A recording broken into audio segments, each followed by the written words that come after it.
법원이 윤석열 대통령에 대한 구속영장을 발부했습니다. 헌정사상 처음으로 현직 대통령이 구속된 겁니다.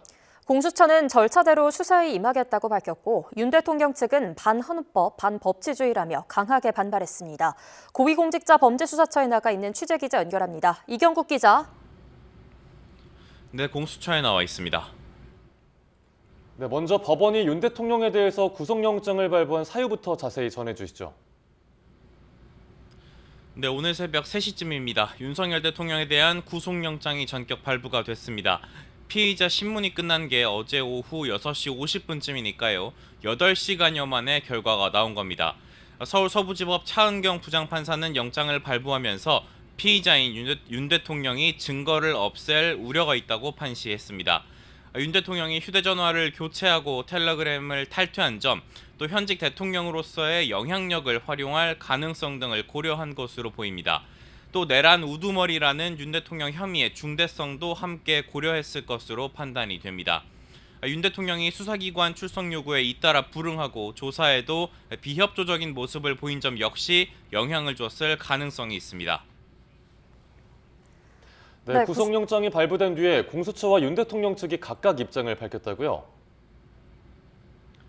네, 그렇습니다. 우선 공수처는 영장이 발부된 뒤에 법과 절차에 따라서 사건 수사를 진행하겠다는 원론적인 입장을 밝혔습니다. 현직 대통령의 구속이라는 엄중한 상황을 고려해서 일단 신중한 태도를 유지하는 것으로 보입니다. 반면 윤 대통령 측은 또다시 법원 결정에 강하게 반발했습니다. 윤 대통령 측 석동현 변호사는 오늘 새벽에 SNS를 통해서 법원의 구속영장 발부는 납득하기 힘든 반헌법, 반법치주의의 극치라고 주장했습니다. 대통령이 한 일을 내란 범죄로 몰아가는 건 어불성설이라면서 변호인단은 앞으로 계속될 법적 절차에서 꿋꿋하게 싸워나갈 거라고도 덧붙였습니다. 이와 함께 석 변호사는 서울 서부지법을 점거하고 폭동을 벌인 윤 대통령 지지자들을 향해서는 이럴 때일수록 냉정을 유지해달라고 당부하기도 했습니다. 네, 공수처는 그간 윤 대통령 구속 수사 필요성을 강조해왔는데요. 이후 절차는 어떻게 진행되는 겁니까? 네, 일단 윤 대통령을 구속한 공수처는 조만간 윤 대통령에 대한 대면 조사에 나서겠다는 방침입니다. 다만 앞서 윤 대통령이 잇따라 조사를 거부했던 만큼 구치소 출장 조사를 하거나 윤 대통령을 조사실로 강제로 데려올 수 있다는 관측도 나옵니다. 공수처는 오늘 오전 10시에 브리핑을 진행할 예정입니다. 이때 보다 더 구체적인 계획을 확인할 수 있을 것으로 전망이 됩니다. 윤 대통령에 대한 기소권이 없는 공수처는 이후에 사건을 검찰로 넘겨야 합니다.